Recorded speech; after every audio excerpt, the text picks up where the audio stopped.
যেভাবে লেখা আছে আমি সেভাবেই পড়ে শোনাচ্ছি আরো একটা ঘটনা। আসসালামু আলাইকুম রাসেল ভাই, জানি আপনি ভালো আছেন, তারপরেও আপনাকে জিজ্ঞেস করছি যে আপনি কেমন আছেন। আমি 2012 সাল থেকে ভূত এফএমের একজন নিয়মিত লিসেনার। হঠাৎ আপনার শো বন্ধ হয়ে যাওয়ার কারণে আর শোনা হতো না। এখন যখন আপনি আবারও ভূত.com শুরু করেছেন তখন আমি আর মিস করি না। যাক, জীবনে প্রথমবার ঘটনা লিখে পাঠালাম, যদি ভালো লাগে লিসেনারদের শোনাবেন। আমার বাসা কিশোরগঞ্জ জেলায়, থানার নামটা বললাম না। আমার ছদ্মনাম মাহমুদুল। এখন ঘটনায় আসা যাক। ঘটনাটি শুরু হয় 2019 সালে। তখন জানুয়ারি মাস। আমার খুব কাছের একজন বন্ধু, সে মালয়েশিয়া থেকে আসলো বাংলাদেশে। তখন এই শীতে আমি এবং আমার এলাকার বড় ভাইরা মিলে একটা ক্রিকেট টুর্নামেন্টের আয়োজন করি। টুর্নামেন্ট ছিল নাইট টুর্নামেন্ট। বলে রাখা ভালো যে আমরা যেখানে খেলার আয়োজন করেছি তার পাশেই রয়েছে আমাদের এলাকার কবরস্থান। তো ওই দিন রাতে আমি আর আমার মালয়েশিয়ার বন্ধু দুজন আলোচনা করছি যে এই টুর্নামেন্টটি কিভাবে শেষ করব। দুজনের কথা শেষ হওয়ার পর যে যার বাসায় চলে যাই। তখন রাত প্রায় 12:30। পরদিন সকালে আমি ঘুম থেকে উঠি 10টার দিকে। আম্মু সকালের নাস্তা দিল, নাস্তা খেলাম। তখন আম্মুকে বললাম যে রাতে আমার ঘুম আজকে ভালো হয়নি, কি জানি সব অদ্ভুত অদ্ভুত জিনিস আমার চোখে ভেসেছে। আম্মু বলল এসব কিছু না। আমিও পাত্তা না দিয়ে চলে গেলাম টুর্নামেন্টের কাজ সম্পন্ন করতে। তখন শীতের সময় ছিল, রোদ তেমন নেই, হালকা কুয়াশা। এই কুয়াশার মধ্যেই মাঠের লাইটিং এবং অন্যান্য কাজগুলো সবাই মিলেমিশে করছে। আমি কবরস্থানের পাশে একটি চেয়ার নিয়ে বসে আছি, কারণ আমার শরীরটা খুব খারাপ লাগছে। মাথার মধ্যে যদি কেউ 50 কেজি ওজনের একটা বস্তা রেখে দেয় তাহলে যেমন ক্লান্ত লাগবে ঠিক তেমন। তারপর আমি খেয়াল করলাম আমার সামনে একটি অপরূপ ছায়া পড়ে আছে। কিন্তু অবাক করার বিষয়, এই কুয়াশার মাঝে ছায়াটা কিসের আমি বুঝতে পারছি না। আমার শরীর আরো বেশি ভার হতে লাগলো। আমি ছায়াটা দেখে ভয়ে অজ্ঞান হয়ে যাই। চোখ খুলে দেখি আমি আমার বাসায়। তখন রাত 9টা। এই 10 ঘন্টার সময় কোথায় চলে গেছে আমার জীবন থেকে আমি বলতে পারবো না। সবাই আমাকে জিজ্ঞেস করলো কি হয়েছে। আমি সবাইকে বিস্তারিত বলি। সবাই বলে গোরস্থানের কাছে বসেছিলে তাই হয়তো এরকম ভয় পেয়েছো। তখন আম্মা আমাকে খাবার দেয়। আমি খাবার খেয়ে যথারীতি আমার রুমে শুয়ে পড়ি। কিন্তু স্বপ্নে হঠাৎ করে দেখতে পাই সেই ছায়া যেটা আমি কবরস্থানের পাশে দেখেছি। আমাকে আবার স্বপ্নে বলছে যে এটা তো মাত্র শুরু, এটার শেষ কোথায় তুমি দেখবে। ঘুম ভেঙে যায়। ঘড়ির দিকে তাকিয়ে দেখি 3টা বাজে। আমি বাকি সময়টা ঘুমালাম না। ফজরের আজান পড়ল আর সাথে সাথে আমার চারপাশটা কেমন শান্ত হয়ে গেল। আমি নামাজ পড়ে ঘুমিয়ে গেলাম। সকাল 11টার দিকে ঘুম থেকে উঠলাম। উঠে নাস্তা করে সারাটা দিন বসে থাকলাম আর চিন্তা করলাম রাতে আসলে আমার সাথে কি হলো। এটা সন্ধ্যার পর আমার মালয়েশিয়ার বন্ধু, ওর নাম ছদ্মনাম আদর, ও আমার বাসায় এসে আমাকে বলল চল বন্ধু ঘুরে আসি। তখন আমিও সারাদিন বাসা থেকে বের হই নাই। ওর কথায় আমি বাসা থেকে বের হলাম আর চলে গেলাম আমাদের বাড়ি থেকে 3 কিলোমিটার দূরে একটা নদীর পাড়ে। সেখানে গিয়ে দুই বন্ধু আড্ডা দিতে দিতে রাত তখন প্রায় 12টা। তখন বললাম বন্ধু বাড়িতে চলে যেতে হবে। দুজনে হাঁটতে শুরু করলাম। প্রায় 1 কিলোমিটার চলে আসলাম। তখন আসার পথে একটা তেঁতুল গাছ পড়ে। আবার সেই ছায়া ভেসে উঠল চোখের সামনে। তখন তেঁতুল গাছটা যেন আরো অন্ধকার হতে লাগলো। সেটা দেখে আমি কিছুটা ভয় পেলেও আমার বন্ধুকে বলছি না। তখন দেখলাম সে কিছুটা অনুভব করতে পারছে। আমি এটা দেখার পরেও হাঁটছি, কিন্তু হাঁটার সময় যা ঘটলো তার জন্য আমি মোটেও প্রস্তুত ছিলাম না। এবার দেখলাম কালো ছায়া না, 2 পাওয়ালা সাদা পোশাক পরিহিত এক লম্বা তাল গাছের মতো কেউ দাঁড়িয়ে আছে। ভীষণ ভয় পেয়ে আমরা আয়াতুল কুরসি পড়তে শুরু করি। দেখলাম এটা আস্তে আস্তে আবার সেই অন্ধকারের সাথে মিশে গেছে। তো আমরা ওই দিনের মতো খুব কষ্ট করে বাসায় আসলাম।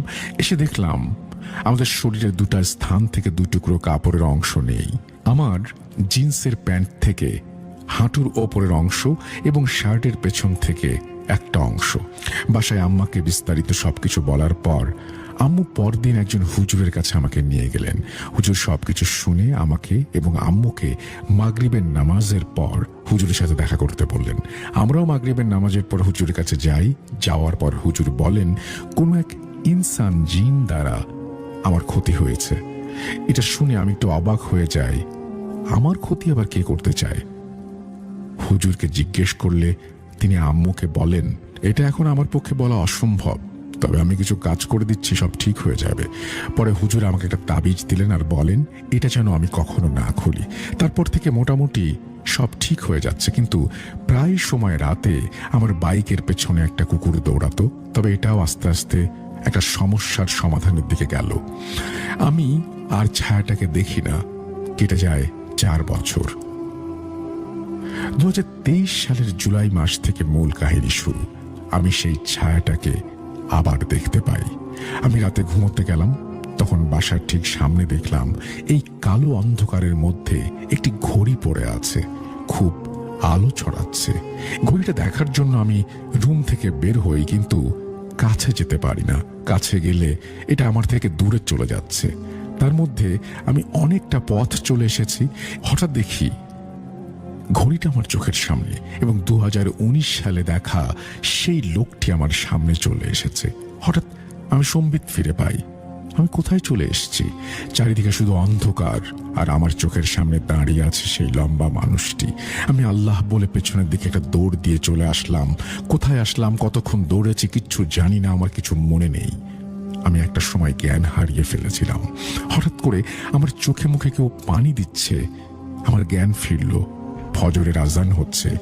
কেউ আমাকে জিজ্ঞেস করছে এখানে কিভাবে আসলাম। জায়গাটা সেখানে যেখানে আমি চেয়ার নিয়ে বসেছিলাম, সেই কবরস্থান। আমি তাদের বেশি কিছু বলিনি, শুধু বলি আপনারা আমাকে একটু বাসায় পৌঁছে দেন। এলাকার লোকেরা তখন আম্মাকে ডাক দেয়। আম্মা আমাকে দেখে কাঁদছেন আর বলছেন কি হচ্ছে এসব। আমি আম্মাকে সবকিছু বলি, কিন্তু সমস্যা হলো যে তার পরদিন সকাল থেকে আমার জ্বর, পেটে পিঠে ব্যথা, শ্বাসকষ্ট শুরু হয়। আমার মনে হচ্ছে যে আমার সময় হয়তো শেষ।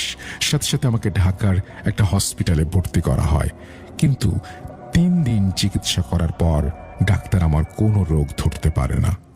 আমি কিছু খেতে পারি না। হাসপাতাল থেকে আমাকে রিলিজ করে দেয়। বাড়িতে আসলাম, আমার অবস্থা আরো খারাপ হতে লাগলো। তারপর সেই হুজুরের সাথে আম্মা দেখা করলো। হুজুর বলল আমাকে নিয়ে যেতে। আমি হুজুরের বাসায় গেলাম। হুজুর আমাকে দেখে বললেন এই সমস্যা আমি সমাধান করতে পারবো না। আমি যে তাবিজটা দিয়েছিলাম সেটা নষ্ট হয়ে গেছে, আর তাই সেই জিন দ্বারা কালো জাদুটি করা সম্ভব হয়েছে। তার একদিন পর হুজুর আমাদের বাড়িতে আসবেন বলেন। হুজুর বলেন ওনার পালিত জিন দ্বারা রাস্তা বের করতে হবে, আর বলেন অরিজিনাল খাঁটি তুলারাশি একজন লোককে সঙ্গে রাখার জন্য। তো আমরা হুজুরের কথা মতো সবকিছুর আয়োজন করি। হুজুর একদিন পর অর্থাৎ শনিবার রাত আনুমানিক প্রায় 10টা বাজে তখন আসেন। একটা রুমের মধ্যে আমাকে নিয়ে বসেন এবং ওই তুলারাশির ব্যক্তিকেও নিয়ে আসা হয়। আমার রুমের 4 কোণায় 4টি মোমবাতি দিয়ে লাইট ফ্যান বন্ধ করে হুজুর তার মেহমানদের আমন্ত্রণ জানান।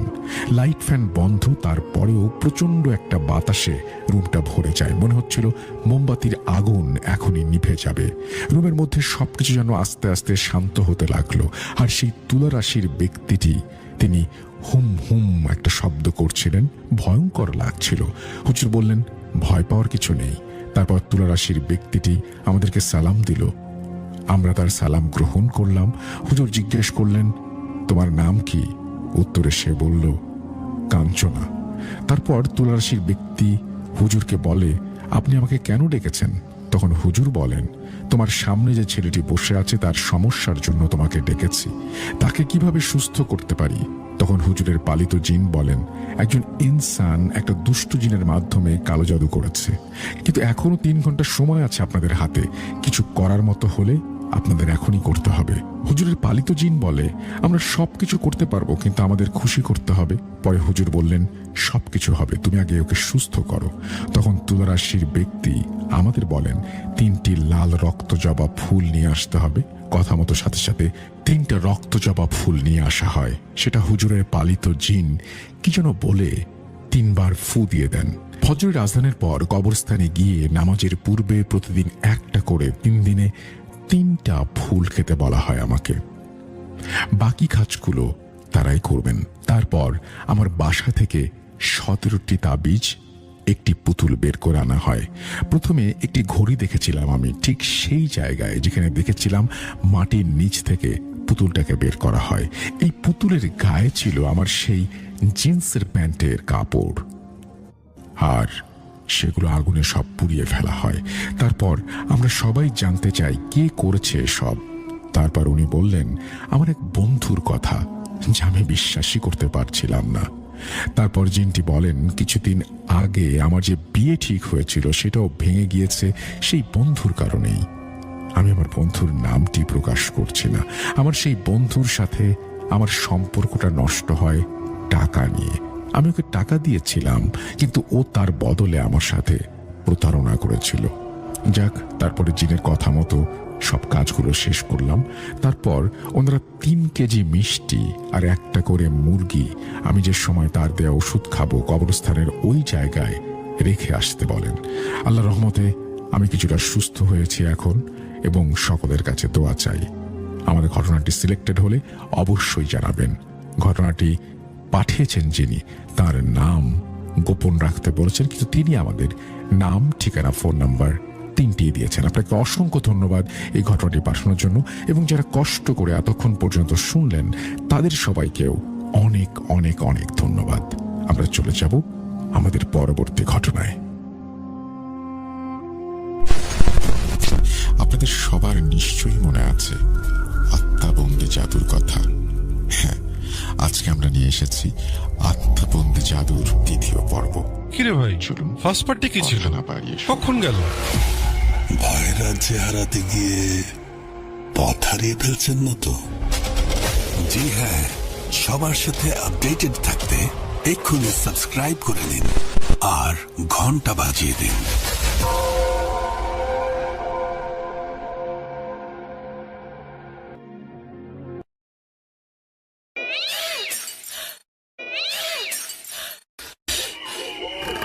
আজ আবার শুনতে পাচ্ছেন শব্দটা? ভয়ের আরেক নাম ভূত.com with Russell.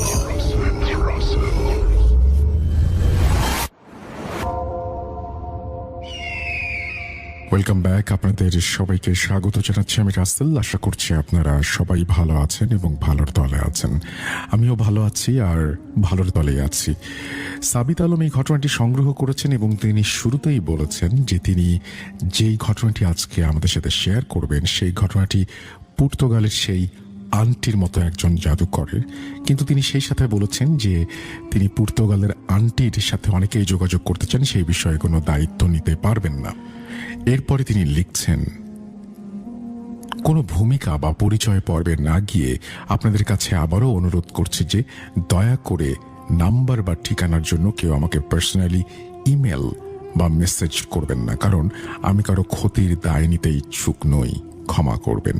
চলুন আজকের এই ভয়ানক কনফেশনের দিকে যাই। ঘটনাটি আমি জাদুকরের ভাষাতেই লিখছি আর আমার লেখার অনিচ্ছাকৃত ভুল ত্রুটির জন্য সবার কাছে ক্ষমা চাচ্ছি। আজকের ঘটনাটি যাকে নিয়ে, তিনি সাবিনা খাতুন। তিনি বলছেন, কেমন আছেন?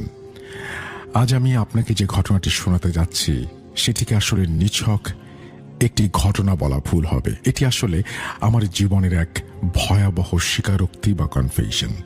আজ প্রথমবারের মতো আমি আপনার এবং আপনার অগণিত শ্রোতাদের সামনে আমার জীবনের এই কালো অধ্যায়টি উন্মুক্ত করছি। আল্লাহই ভালো জানেন যে আমার শেষ পরিণতি কি হবে বা পরকালে আমার কপালে কি লেখা আছে, কিন্তু অন্তত এই ঘটনাটি সবাইকে শুনিয়ে আমার মনে হচ্ছে আমার বুকের ওপর চেপে থাকা পাথরটি হয়তো কিছুটা হালকা হবে।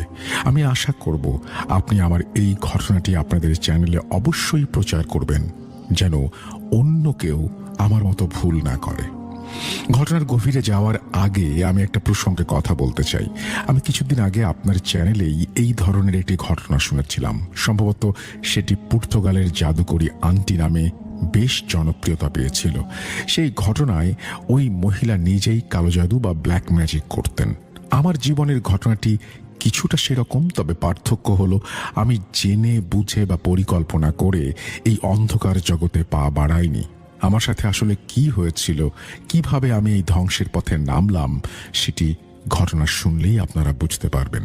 সত্যি বলতে আমি এখন সেই মেয়েটিতে পরিণত হয়েছি যার সম্পর্কে আমার মহল্লার বা এলাকার মানুষজন ফিস ফিস করে বলে, ওই মেয়েটির কাছ থেকে দূরে থেকো, ও জাদু জানে, ও যায়নি। কিন্তু কেউ জানে না আসলে কিভাবে এই ভয়ানক রাস্তায় আমি এলাম। আর এখন আমি যদি ফিরেও যেতে চাই, হাজার চেষ্টাও করি, হালোর পথে ফিরতে পারবো না। আমার বাসা ময়মনসিংহ থেকে কিছুটা দূরে এক মফস্বল এলাকায়। আমাদের মহল্লাটা যেমন পুরনো, আমাদের বাড়িটাও ঠিক তেমনই জরাজীর্ণ আর প্রাচীন। বাড়ির চারপাশে উঁচু উঁচু সীমানা প্রাচীর, মাঝখানে বেশ গভীর ও ছমছমে উঠোন। সেই উঠোনের ঠিক মাঝখানে দাঁড়িয়ে আছে বিশাল এক পুরনো নিম গাছ, যার ডালপালাগুলো আকাশটাকে আঁকড়ে ধরতে চায়। বাড়ির মূল গেট দিয়ে ভেতরে ঢুকতেই হাতের বাম পাশে একটা ছোট ঘর। ওটা ছিল আমার দাদির ঘর। আমরা ওটাকে দাদির ঘর বলেই ডাকতাম। যে সময়ের কথা বলছি তখন দাদি মারা গেছেন প্রায় 3 বছর হয়ে গেছে, কিন্তু তার মৃত্যুর পর থেকে ওই ঘরটা সবসময় তালাবন্ধই থাকতো। কেউ ওই ঘরে ঢুকতো না। আম্মু প্রায়ই আমাকে সতর্ক করে বলতো, সাবিনা, খবরদার ওই ঘরের দিকে ভুলেও যাবে না, ওখানে গেলে তোমার ভালো লাগবে না, শরীর খারাপ করবে। কিন্তু মানুষের মন বড়ই অদ্ভুত। যে জিনিসটা থেকে মানুষকে বারবার বারণ করা হয় বা নিষেধ করা হয়, সেই জিনিসের প্রতি মানুষের আকর্ষণ বা কৌতূহল থাকে সবচেয়ে বেশি। ছোটবেলায় যখনই আমি ওই বন্ধ ঘরটার পাশ দিয়ে যেতাম, আমার নাকে এক অদ্ভুত গন্ধ আসতো। গন্ধটা অনেকটা আগরবাতি বা ধূপ জ্বলার মতো। আবার কখনো মনে হতো যেন এই মাত্র কেউ ঘর থেকে বের হয়ে গেল। একটা গা ছমছমে অনুভূতি আমাকে ঘিরে ধরত। একদিনের কথা, আব্বু অফিসে ডিউটিতে ছিলেন, তাই বাসায় ফিরতে দেরি হবে। আম্মুও ক্লান্ত হয়ে তাড়াতাড়ি ঘুমিয়ে পড়েছিলেন। গভীর রাত, চারিদিক নিস্তব্ধ।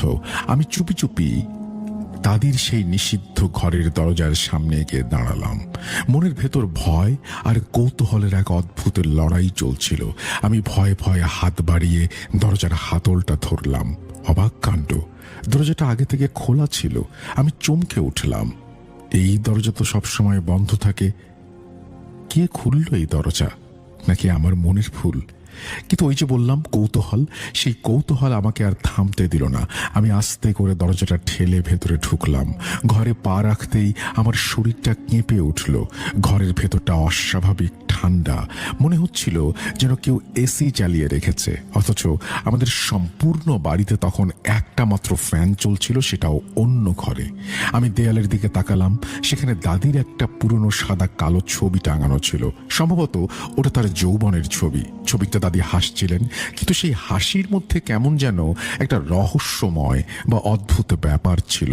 মনে হচ্ছিল তিনি সরাসরি আমার দিকে তাকিয়ে মুচকি হাসছেন। ঘরের এক কোণে একটা পুরনো আমলের কাঠের আলমারি ছিল। আলমারিটা দেখে আমার ছোটবেলার কথা মনে পড়ে গেল। আমার স্পষ্ট মনে আছে, আমি যখন খুব ছোট ছিলাম, দাদি প্রায়ই এই আলমারিটার সামনে বসে বিড়বিড় করে কি যেন পড়তেন। কখনো খুব নিচু স্বরে, আবার কখনো বেশ জোরে জোরে অদ্ভুত সব শব্দ উচ্চারণ করতেন। আমি যখন দাদিকে জিজ্ঞেস করতাম, দাদি তুমি কি পড়ছো, তিনি হেসে আমার মাথায় হাত বুলিয়ে বলতেন, কিছু না রে বোন, আমি দোয়া কালাম পড়ছি। তুই যখন বড় হবি তখন তুইও এই দোয়াগুলো পড়িস। সেটাতে জানি না, কোনো শয়তান হয়তো আমার মাথায় চেপে বসেছিল। আমি মন্ত্রমুগ্ধের মতো সেই আলমারিটার দিকে এগিয়ে গেলাম। আলমারিতে একটা বড় তালা ঝুলছিল। আমি কাঁপা কাঁপা হাতে তালাটা ধরলাম। আশ্চর্য, চাবি ছাড়াই তালাটা আমার হাতের স্পর্শে খুলে গেল, যেন ওটা আমার জন্যই অপেক্ষা করছিল। সম্পূর্ণ ব্যাপারটা আমার কাছে খুব অস্বাভাবিক লাগছিল। মনে হচ্ছিল আমার সাথে যা কিছু ঘটছে সব আগে থেকেই পরিকল্পিত বা প্রিপ্ল্যান্ড। যেন কেউ অদৃশ্য থেকে কলকাঠি নাড়ছে আর দরজা তালা সব আমার জন্য খুলে দিচ্ছে, যেন আমি খুব সহজেই নিজের ধ্বংস ডেকে আনতে পারি। আলমারির দরজাটা ক্যাচ ক্যাচ শব্দ করে খুলে গেল। ভেতরে অনেক পুরনো কাপড়ের ভাঁজ। আমি কাপড়গুলো সরাতেই দেখলাম একদম ভেতরে একটা কালো কাপড়ে মোড়ানো কি যেন রাখা। আমার হৃদস্পন্দন বেড়ে গেল। আমি সাবধানে কালো প্যাকেটটা বের করে আনলাম। ওপরের কালো কাপড়টা সরাতেই বেরিয়ে এলো একটা খুব পুরনো জীর্ণ বই। বইটার মলাট বা কাভার ছিঁড়ে গেছে, পাতাগুলো বয়সের ভারে হলুদ হয়ে গেছে। বইয়ের ওপরে আরবি এবং ফার্সি ভাষায় অদ্ভুত সব হরফে কিছু লেখা। আমি আরবি পড়তে জানতাম, তাই লেখাটা পড়ার চেষ্টা করলাম।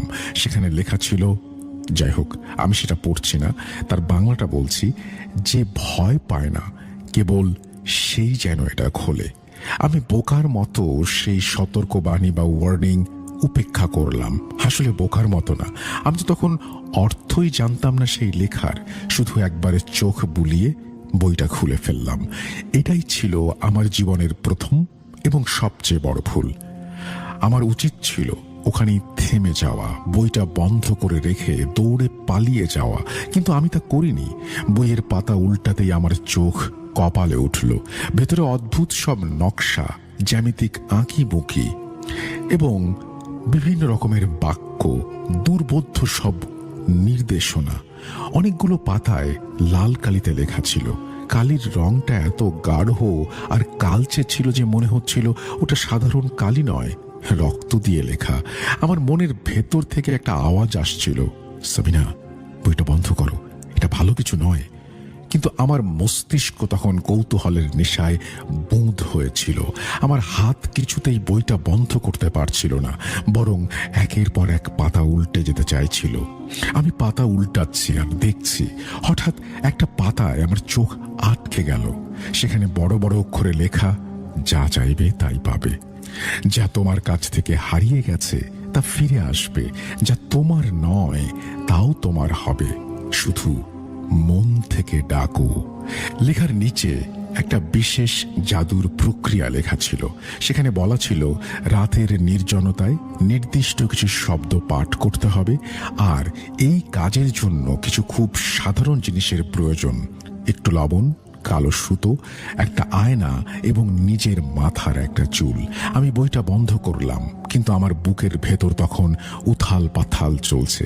আমি যে খুব ধার্মিক বা নামাজি মেয়ে ছিলাম তা নয়, তবে এমন বোকাও ছিলাম না যে হুট করে জাদুতে বিশ্বাস করে বসবো। কিন্তু সমস্যাটা ছিল আমার পরিস্থিতি আর আমার মনের হীনমন্যতা। আমার নিজের জীবনটাকে আমার খুব তুচ্ছ আর সাধারণ মনে হতো। আব্বুর সামান্য আয়ে আমাদের সংসার কোনো মতে চলত। আম্মুর শরীরটা সবসময় খারাপ থাকতো, চিকিৎসার টাকা জুটত না। ওদিকে ভার্সিটিতে আমার বান্ধবীদের দেখতাম কি সুন্দর তাদের জীবন, তাদের হাতে দামি আইফোন, গায়ে নাম করা ব্র্যান্ডের জামা কাপড়, কাঁধে দামি ব্যাগ। আর আমি যখন নিজের দিকে তাকাতাম তখন মলিন চেহারা আর দারিদ্র ছাড়া কিছুই দেখতাম না। আমার মনের ভেতর হিংসার আগুন জ্বলত। সবসময় ভাবতাম, ইস, আমার যদি ওদের মতো টাকা থাকতো, আমরাও যদি বড়লোক হতাম। এই বইটা দেখে আমার মনে একটা আশা জাগলো। বুঝতে পারছিলাম এটা কালো জাদু, এর ভেতর যা লেখা আছে সবই কুফরি কালাম। আমার বিবেক আমাকে বারবার বাধা দিচ্ছিল, সাবিনা এই পথে যাস না, এটা ধ্বংসের পথ। কিন্তু শয়তান আমার মগজে ঢুকিয়ে দিল যে বড়লোক হওয়ার, ধনী হওয়ার এর চেয়ে সহজ রাস্তা আর নেই। অনেক চিন্তা ভাবনার পর আমি সিদ্ধান্ত নিলাম, আমি এই জাদুটা করব। ধনী হওয়ার নেশা আমাকে অন্ধ করে দিয়েছিল। পরের রাতটা ছিল বৃহস্পতিবার দিবাগত রাত, অর্থাৎ জুম্মার রাত। বইয়ে লেখা ছিল এই রাতটি এসব কাজের জন্য উপযুক্ত। রাত গভীর হলো, বাসার সবাই ঘুমিয়ে কদাকার। আমি আমার ঘরের দরজা ভেতর থেকে লক করে দিলাম, ঘরের লাইট নিভিয়ে দিলাম, শুধু মোবাইলের ফ্ল্যাশ লাইটটা জেলে রাখলাম উল্টো করে, যেন খুব আবছা আলো থাকে। বইয়ে লেখা ছিল এই কাজ খুব কম আলোতে করতে হবে। আমি আমার সামনে একটা ছোট আয়না নিয়ে বসলাম, পাশে একটা প্লেটে কিছু লবণ, কালো সুতো, আমার মাথা থেকে গোড়া সহ উপড়ে নেয়া চুল রাখলাম। সব আয়োজন সম্পন্ন। বইটা আমার সামনে খোলা। আমি বইয়ের নির্দেশ মতো মন্ত্র পড়তে শুরু করলাম। শব্দগুলো উচ্চারণ করা কঠিন ছিল, জিভে আসছিল না, কিন্তু আমি চেষ্টা করে যেতে লাগলাম। বইয়ে লেখা ছিল এই শব্দগুলো 3 বার পড়তে হবে। আমি যখনই পড়া শুরু করলাম, আমার ঘরের পরিবেশটা কেমন যেন পাল্টে যেতে লাগলো। আমার ঘরের ফ্যান বন্ধ ছিল, জানালাও লাগানো, অথচ আমি স্পষ্ট অনুভব করলাম ঘরের ভেতর একটা হিম শীতল হাওয়া বইতে শুরু করেছে। মনে হচ্ছিল আমার ঠিক কানের কাছে বা ঘাড়ের পেছনে কেউ ফোঁ দিচ্ছে। আমার হাত পা ভয়ে কাঁপছিল, কিন্তু আমি থামলাম না। পড়া শেষ করে বইয়ের নির্দেশ মতো আয়নায় নিজের প্রতিবিম্বের দিকে তাকালাম। বইয়ে লেখা ছিল, আয়নায় তাকিয়ে নিজের নাম বলো এবং মনে মনে সেই ইচ্ছাটার কথা ভাবো যা তুমি সবচেয়ে বেশি চাও। আমি আয়নার দিকে তাকালাম। এক মুহূর্তের জন্য আমার মনে হলো আমার পুরো মুখে নানান ধরনের কালো কালো ছোপ ছোপ দাগ। আমি ভয় পেয়ে চোখ সরালাম, আবার দেখলাম এবার দাগগুলো নেই। আমি সাহস সঞ্চয় করে নিজের নাম বললাম এবং মনে মনে সেই ইচ্ছাটা পোষণ করলাম যা আমি ছোটবেলা থেকে চেয়েছি। আপনারা হয়তো আমার ইচ্ছাটা শুনে হাসবেন বা আমাকে ঘৃণা করবেন, কিন্তু আমার একটাই চাওয়া ছিল সবাই আমার দ্বারা প্রভাবিত হোক। আমার কাছে অঢেল টাকা থাকুক, আমাকে দেখে মানুষ হিংসা করুক এবং আমি যেন সবার মধ্যমণি হয়ে উঠি। যেই আমি এই কথাটা ভাবলাম, আয়নার দিকে তাকিয়ে আমি চমকে উঠলাম। দেখলাম আমার চোখগুলো কেমন যেন সম্পূর্ণ কালো হয়ে গেছে, সাদা অংশটি যেন নেই, ভেতরটা ধোয়ার মতো ধোঁয়াশা। হঠাৎ আমার মাথাটা ভন ভন করে ঘুরে উঠল, চোখের ওপরে অন্ধকার নেমে আসলো। তারপর আর কিছু মনে নেই। যখন জ্ঞান ফিরল, দেখলাম আমি বিছানায় শুয়ে আছি। আমার পুরো শরীর ঘামে ভিজে গেছে, এমনকি পরনের কাপড়টাও ভিজে চুপচুপে হয়ে গেছে। আম্মু আমার শিয়রে দাঁড়িয়ে আমাকে চোখ খুলতে দেখে আম্মু উদ্বিগ্ন হয়ে বললেন, হাই সাবিনা, সাবিনা তুই ঠিক আছিস তো? সকালে তোকে ডাকতে এসে দেখি তুই মেঝের উপরে অজ্ঞান হয়ে পড়ে আছিস। আমি আম্মুকে মিথ্যা বললাম, আম্মু আসলে আজকাল পড়ার খুব চাপ যাচ্ছে তো, রাতে ঠিক মতো ঘুম হচ্ছে না, তার উপর এই খাওয়া দাওয়ায় অনিয়ম করেছি, দুর্বলতার কারণে হয়তো পড়ে গিয়েছিলাম। আম্মু আমার মাথায় হাত বুলিয়ে বললেন, নিজের শরীরে যত্ন নিস মা, ঠিক মতো খাওয়া দাওয়া করিস। এই বলে আম্মু চলে গেলেন। কিন্তু এরপর থেকে আমি একটা অদ্ভুত পরিবর্তন লক্ষ্য করলাম। আমি যেই কাজটি করেছিলাম বা জাদুটি করেছিলাম তার ফল পেতে শুরু করলাম। পরের কয়েকদিনে আমার জীবনে অবিশ্বাস্য সব ঘটনা ঘটতে শুরু করলো। ইউনিভার্সিটিতে গেলাম, আগে কেউ আমার দিকে ফিরেও তাকাতো না। সেদিন ক্যাম্পাসে ঢুকতেই মনে হলো সবার নজর আমার দিকে। যেসব মেয়েরা আমাকে পাত্তাই দিত না, আমাকে নিয়ে হাসাহাসি করতো, তারা দেখি নিজে থেকে এসে আমার সাথে কথা বলছে, আমার সাথে বন্ধুত্ব করার জন্য তারা পাগল হয়ে উঠছে। বুঝতে পারছিলাম না ওদের হলোটা কি। আগে যারা আমার পোশাক বা চলাফেরা নিয়ে টিটকিরি দিত, এখন তারা আমার পাশে বসার জন্য মরিয়া হয়ে উঠছে। এবং ব্যাপারটা এখানে থামলো না। যদি কোনো টিচার আমাকে ক্লাসে সামান্যও বকাবকি করত, তাহলে আমার এই নতুন বান্ধবীরা আমার হয়ে টিচারের সাথে তর্ক জুড়ে দিত। লাস্ট সেমিস্টারে আমি খারাপ করেছিলাম। একদিন টিচার আমাকে ডেকে বললেন, সাবিনা আসলে দোষটা আমারই, আমি তোমাকে ঠিকমতো গাইড করতে পারিনি। খিটখিটে একজন টিচার, তিনি এই কথা বলছেন। বাসার পরিস্থিতিও পাল্টে গেল। একদিন ইউনিভার্সিটি থেকে ফিরে দেখি আব্বু খুব খুশি। আব্বুর স্বভাব ছিল খুব গম্ভীর, আমার সাথে খুব একটা হাসি মুখে কথা বলতেন না। কিন্তু সেদিন আব্বু আমাকে কাছে ডেকে বসালেন, বললেন, সাবিনা জানিস তো মা, আজ অফিসে আমাকে বড় অঙ্কের একটা বোনাস দিয়েছে। আমি ঠিক করেছি আগামী মাসেই তোকে একটা ভালো মোবাইল কিনে দেব। সবকিছু কেমন যেন স্বপ্নের মতো মনে হচ্ছিল। আমার সব ইচ্ছে যেন জাদুর মতো পূরণ হচ্ছিল। কিন্তু এই বাহ্যিক সুখের আড়ালে আমার মনের ভেতর এক অজানা আতঙ্ক বাসা বাঁধল। এক অদ্ভুত অস্বস্তি আমাকে গ্রাস করে ফেলল। রাতে যখন আমি নিজের ঘরে একা থাকতাম, তখন মনে হতো আমি একা নই, কেউ একজন আমার পাশে আছে। আপনারা শুধু ঘটনাটি শুনুন এবং ঘটনাটি শুনে আশা করছি আপনারা আনন্দ পাবেন। উনি প্রথমেই লিখেছেন যে এই ঘটনাটি ব্ল্যাক ম্যাজিক নিয়ে। বুঝতেই পারছেন ব্ল্যাক ম্যাজিক আপনাদের অনেক পছন্দের একটি টপিক, যদিও আপনারাও জানেন আমিও জানি যে এটা নিয়ে বেশি নাড়াচাড়া করা বা এটা নিয়ে অত বেশি ভাবা চিন্তা বা এটা নিয়ে কোনোদিন কোনো এক্সপেরিমেন্ট করতে যাওয়াটা একেবারেই বোকামি। আমরা যেটা করব সেটা হচ্ছে যে ওনার ঘটনাটি এখন ওনার মতো করে পড়ে শোনাবো।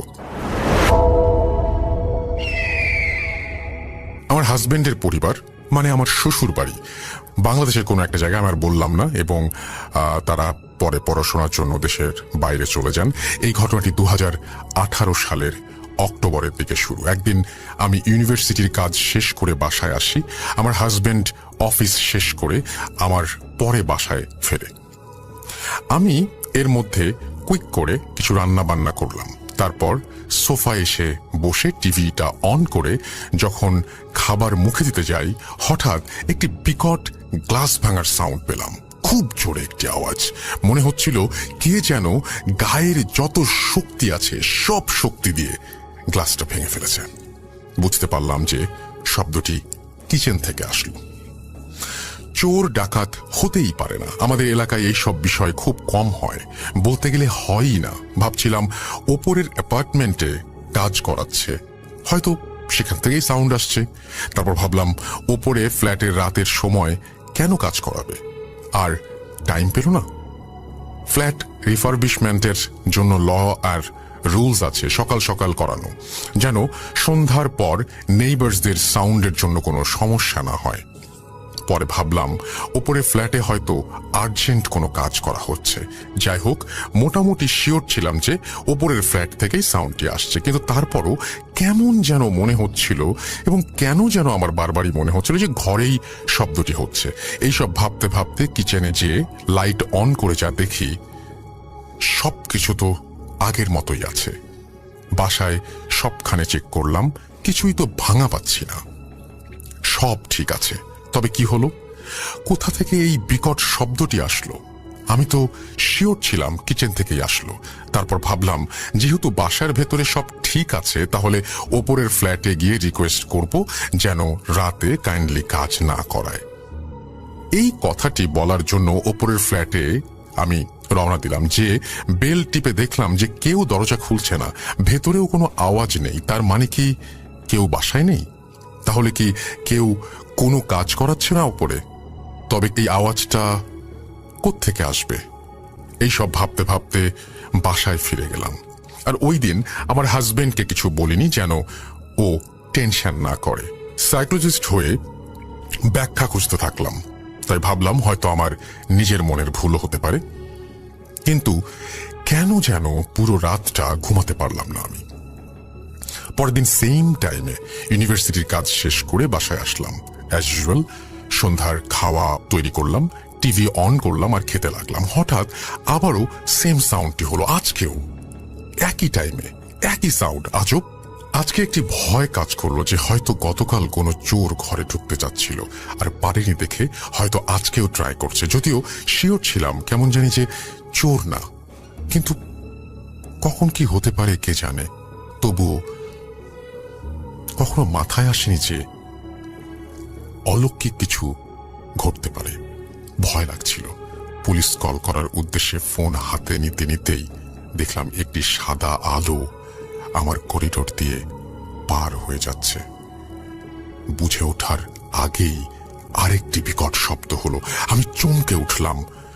মনে হচ্ছিল যে কে যেন আমার বাসার গেইটের দরজা খুব জোরে বাড়ি দিল, কিন্তু দরজা তো বন্ধই ছিল।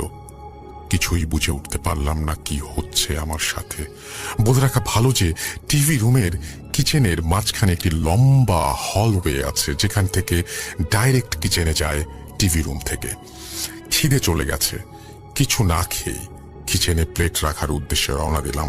কিচেনের লাইট অন করে আর প্লেট টেবিলের ওপর রাখতে চেয়ে দেখলাম আমার হাজবেন্ডের অনেক প্রিয় আর শখের ডাইনিং গ্লাসের টেবিলটা পুরো ভেঙে চুরমার হয়ে গেছে। এমন বাজেভাবে চুরমার হলো, মনে হচ্ছিল কে যেন অনেক রাগান্বিত ভাবে হাতুড়ি দিয়ে ভেঙে দিয়ে গেছে। ফ্লোরে ছোট ছোট কাচের টুকরো পড়েছিল। কিভাবে ভাঙল? আর সেই সাদা ছায়াটি কি ছিল? কখনো আমার জীবনে এমন কিছু দেখিনি, আজ প্রথম। সেই রাতে দুজনেরই ঘুম আসছিল না। আমার হাজবেন্ডকে বুঝাতে লাগলাম যে বড় কোনো ক্ষতি হয়নি কারো, এটাই বড় কথা।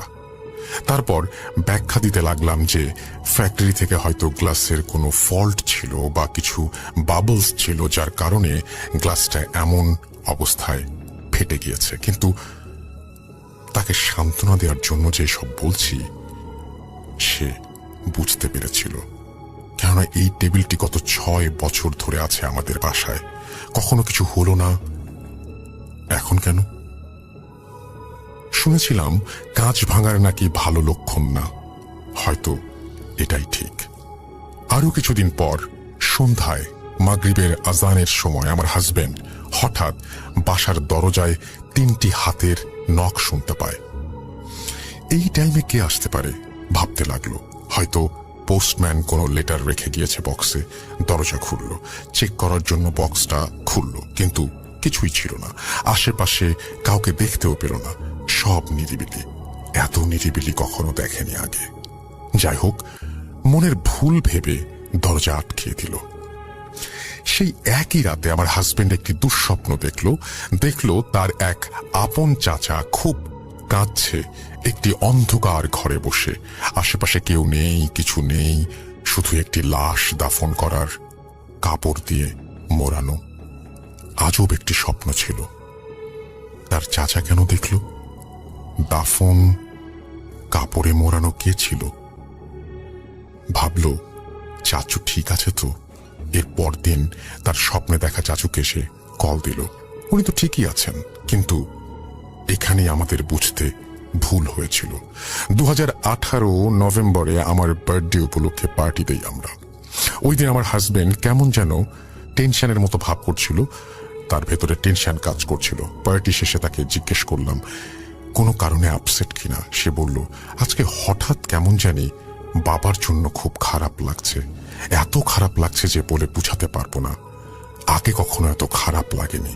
আমি ভাবলাম অনেক বছর হয়েছে দেশে যায় না, হয়তো এই কারণেই হতে পারে। কিন্তু আসল বিষয়টা অন্যরকম ছিল।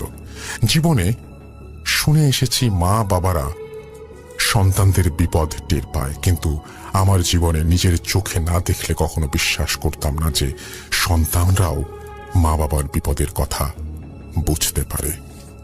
এর পরদিন বাংলাদেশ থেকে কল দিয়ে জানতে পারলো যে বাবা গ্রামের বাড়ি গেছে আর হঠাৎ খুব অসুস্থ হয়ে পড়েছে ওখানে। গ্রামে গেলে উনি নর্মালি একাই যেতেন। গ্রামে যাওয়ার কারণ ছিল কিছু গুরুত্বপূর্ণ কাজ বাকি ছিল ওনার, ওগুলো শেষ করে ঢাকা চলে যাবেন তাড়াতাড়ি। তার আগে উনি বাজারের দোকান থেকে 1 কাপ চা খেয়ে নেন। বাবা গ্রামে গেলে সব সময় গ্রামের বাজারে এই দোকান থেকেই চা খেতেন। চা মজা হয় দেখে।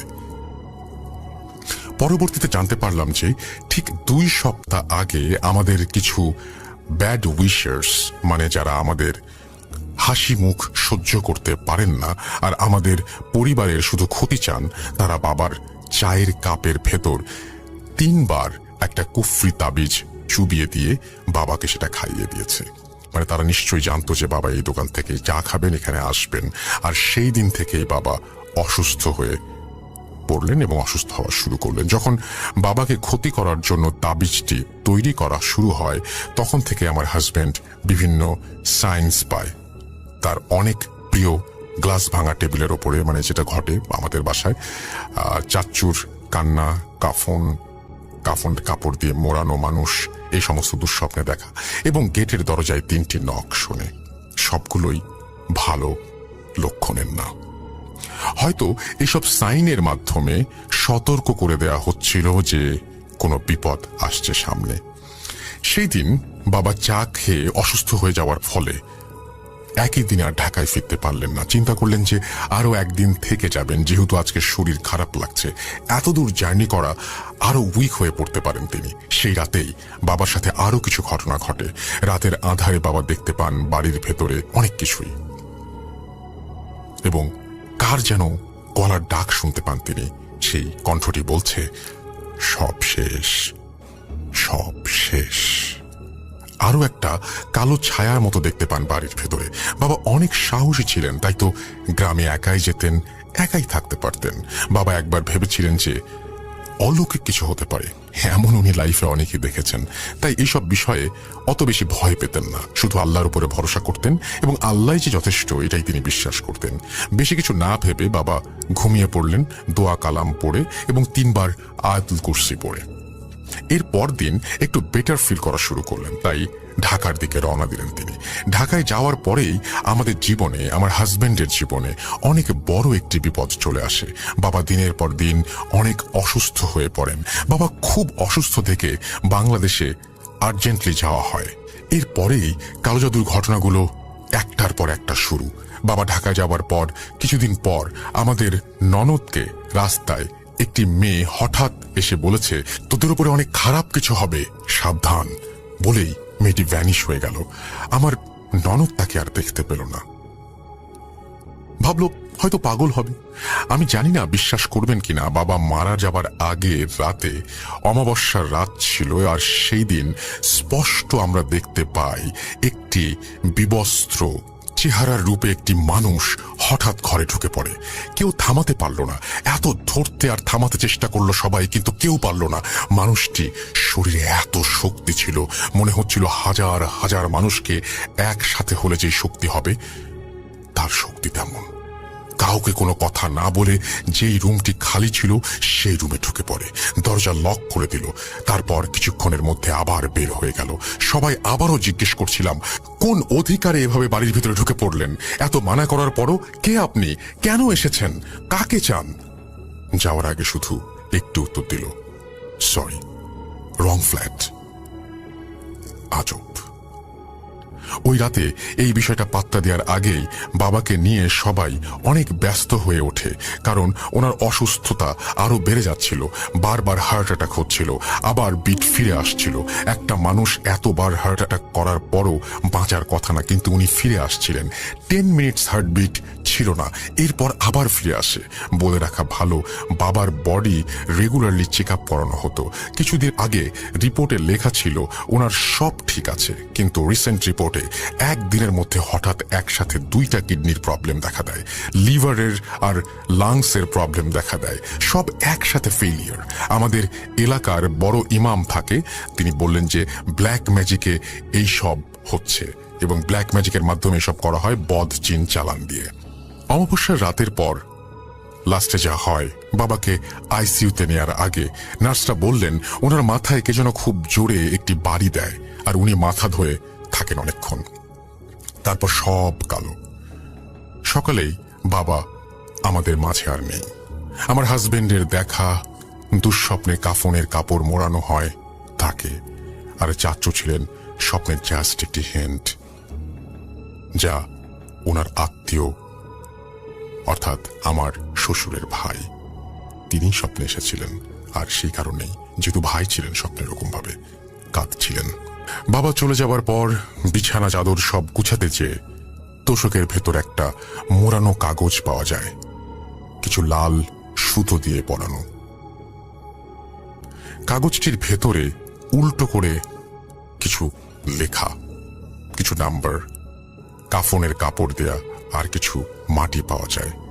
এলাকার বড় ইমামকে এটা দেখানো হয়, আর উনি কনফার্ম করেন যে এটা অনেক বড় একটি কুফরি কালাম, যা বাবার ওপর প্রয়োগ করা হয়েছে। বুঝতে বাকি রইল না যে সেই রাতে যে বিভৎস চেহারার লোকটি ঘরে ঢুকেছিল এবং সে বলেছিল রং ফ্ল্যাট, সেই লোকটি দিয়ে গিয়েছিল এটি। ইমাম আরো বললেন যে এটা তাদের লাস্ট একটা চাল ছিল, যেটা সাকসেসফুলি কাজ হয়েছে আমাদের ফ্যামিলির মাথা কেটে দেওয়ার জন্য, মানে আমাদের ফ্যামিলির হেড আমাদের বাবা। এই সব জানার পর আমার হাজবেন্ড ফ্ল্যাটের সিসিটিভি ফুটেজ চেক করে দেখতে লাগলেন, দেখার জন্য যে কে সেই লোকটি যে রাতে এসেছিল এবং ঢুকেছিল আমাদের ঘরে।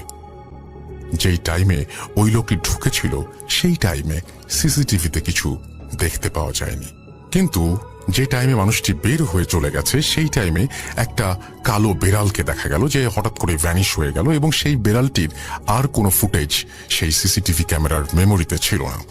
আরো কিছু হিডেন কুফরি ডিটেলস আছে কিনা সেটা ডিস্ট্রয় করার জন্য আমরা চেষ্টা করতে লাগলাম। বিভিন্ন জায়গা থেকে 3টি বড় হুজুরের সাথে কথা বলা হয় এবং 3জনই একই কথা বললেন যে গ্রামে 3টি তাবিজ পুঁতে রাখা হয়েছিল বাবাকে মারার জন্য, এবং প্রথমটা দেয়া হয় বাড়ির গেটের পাশে, বাকি 2টি দেয়া হয় রাস্তার মোড়ে। গেটের পাশেরটা পাওয়া যায় এবং রাস্তার মোড়েরটা শুধু একটা পাওয়া যায়, কিন্তু তৃতীয়টা কখনো পাওয়া যায়নি। হয়তো যেই মানুষটা আমাদের বিপদে ডেকে এনেছে তারা টের পেয়ে সরিয়ে ফেলেছে। আরো অনেক প্রমাণ পাওয়া যায় যে এই মানুষগুলো অনেক আগে থেকেই প্ল্যান করেছিল বাবাকে মারার জন্য। ঢাকার বাসায় আরেক তোষকের ভেতর কাফনের কাপড় আর একটা পায়জামার ফিতে পাওয়া যায়, তাতে 41টা গিট্টু দেয়া। ইমাম থেকে জানতে পারলাম যে প্রত্যেকটা গিট্টু দেয়া আছে, সেটার মানে হচ্ছে 1 দিন। তার মানে গিট্টুটা 40 দিন আনটিল বাবা become fully weak and ready for the final kufri mission for them, যেটা বিভৎস চেহারার সেই লোকটিকে দিয়ে করানো হয়েছিল।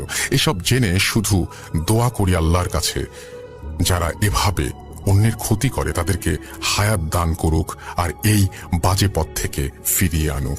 যারা কারোর কোনো ক্ষতি করে না তাদের জীবনে এমন বিপদ এনে দেয়া এমন কিছু অদৃশ্য শক্তি দিয়ে কেন এভাবে অন্যের জীবন নষ্ট করে ফেলা হয় সামান্য একটু মনের শান্তির জন্য, আমি আজও বুঝতে পারলাম না। যারা ব্ল্যাক ম্যাজিক প্র্যাকটিস করেন তাদের উদ্দেশ্যে বলছি, যার কারণে এত কুফরি কালাম করছেন নিজের সামান্য কিছু টেম্পোরারি স্বাদ মেটানোর জন্য, পৃথিবীর এই শান্তি লাভ করে আপনি কি জান্নাতে ঢুকতে পারবেন? সামান্য সুখের জন্য চিরকালের সুখ ত্যাগ করছেন। একদিন আমারও মরতে হবে, আপনারও মরতে হবে। আল্লাহ সহজভাবে মরণ দিবে না আপনাদেরকে, এটা প্রমাণিত অনেকভাবেই। আপনাদের এই সব খারাপ কাণ্ডর জন্য আপনাদের ফ্যামিলিও ভুগতে পারে, যেটা ব্ল্যাক ম্যাজিকের যারা প্র্যাকটিস করে তাদের সবারই একটা পরিণাম হয় আর কি। আমি অনেক কষ্ট নিয়ে এইসব বলছি, কারণ বাবাকে মেরে এই মানুষদের মনে শান্তি হয়নি। আজও অনেক বিপদ যাচ্ছে আমাদের ওপর দিয়ে এখনো। এই ঘটনাটি ভালো লাগলে বাকিগুলো অন্যদিন পাঠাবো। তারপর তিনি থ্যাঙ্কস দিয়েছেন এবং তিনি বলেছেন যে এই ঘটনাটি পড়ে শোনানোর জন্য, এবং আমাদেরকে তিনি তার তো নাম টাম সবকিছু আগে থেকেই প্রকাশ করতে নিষেধ করেছেন, যে জন্য আমরা করলাম না। এবং আশা করছি এই ঘটনাটি আপনাদের ভালো লেগেছে, এবং আমি চাই না যে এইরকম কোনো ঘটনা আর কারো জীবনে ঘটুক, কোনো মানুষ এইরকম ভয়ঙ্কর পরিণতির দিকে যাক। আসসালামু আলাইকুম। ভূত.com-এর সকল লিসেনারদেরকে জানাচ্ছি শুভেচ্ছা। আমি আফনান। আজকে এই মুহূর্তে আমি আপনাদের সঙ্গে যে ঘটনাটি শেয়ার করব সেটিও কিন্তু আমার নিজের মুখে আমি শেয়ার করব না, এটি যার সঙ্গে ঘটেছে তিনি নিজেই আপনাদের সঙ্গে শেয়ার করবেন, এবং আপনারা জেনে ভালো লাগবে এই ঘটনাটি কিন্তু লাশ কাটা ঘরের একটি ঘটনা। ঘটনাটি যার সঙ্গে ঘটে তিনি আমাদের বিপ্লব দা, যার বাড়ি রাজবাড়ী জেলার বিনোদপুর এলাকার বিবেকানন্দ পল্লীতে। কোনো একটা কারণে উনি সেদিন লাশ কাটা ঘরে গিয়েছিলেন, কারণ ওই দিন ওনার একজন বড় দাদা যিনি সাধারণত এই কাজটি করেন, ওই দিন উনি ছিলেন অসুস্থ থাকার কারণে যেহেতু উনি একা যেতে পারছিলেন না, এজন্য বিপ্লব দাকে তিনি সাথে নিয়ে যান। এবং লাশ কাটার ঘরে কিন্তু অনেকগুলো প্রসিডিউরস থাকে, এই প্রসিডিউরস গুলো মেনটেন করতে হয়, কিন্তু উনি অসুস্থ থাকার কারণে যেহেতু উনি হয়তো ওই প্রসিডিউরস গুলো মেনটেন করতে পারবেন না বলে ধারণা করেছিলেন, এবং কাজেরও প্রেশার ছিল, এজন্য বিপ্লব দাকে সাথে নিয়ে যান। আর বিপ্লব দা যখন সাথে যান, সেখানকার দৃশ্য দেখার পর থেকেই ওনার সঙ্গে ঘটনাটির সূত্রপাত ঘটে। বিপ্লব দা এখন নিজের মুখে সেই ঘটনাটি আপনাদের সঙ্গে শেয়ার করবেন। বিপ্লব দা কেমন আছেন? আমি ভালো আছি দাদা। আপনি শুরুতে যেটা বলছিলেন আমি তো অনেকটা বলেই দিলাম।